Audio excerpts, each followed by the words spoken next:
Министрлер бүгін адам өмірін арашалап қалуды үйренді. Елжан Біртановқа бұл міндет қиынға соқпаған болса, ал білім және ғылым министрі әріптесіне жалтақ етіп оның істеген қимылдарын қайталауға тырысты. Нұрсұлтан қаласының әкімі де министрлермен бірге сабаққа қатысып, сертификат иеленді. Ұлттық шұғыл медицина үйлестіру орталығы базасында ТМД аумағында алғаш рет жүрек реанимациясын оқыту бойынша халықаралық тренинг орталығы ашылды. Ол американдық кардиологиялық қауымдастықпен аккредитацияланған.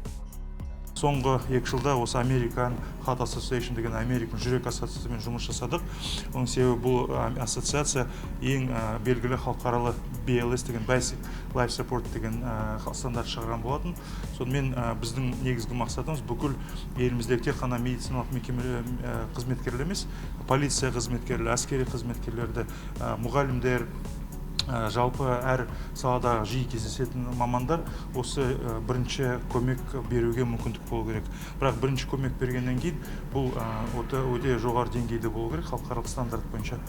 ТМД елдері арасында баламасы жоқ тренинг орталығының ашылу мақсаты жүрек қан айналымы бойынша ұстамасы қозған адамға шұғыл түрде көмек көрсетуді үйрету. Бүгінгі таңда дәл осы жүрек ауруы әлемдегі алдыңғы қатарлы 5 қауіпті дерттің тізімінде тұр. Біз жүргізетін оқу халықаралық деңгейде. Қазақстандық дәрігерлер мен медицина қызметкерлері тренингтің сапасы әлемнің Канада, Америка секілді елдерінде жүргізілетін оқуға сай келетінін түсіну керек. Бағдарлама алдыңғы қатарлы ғылыми деректерге сәйкес өткізіледі.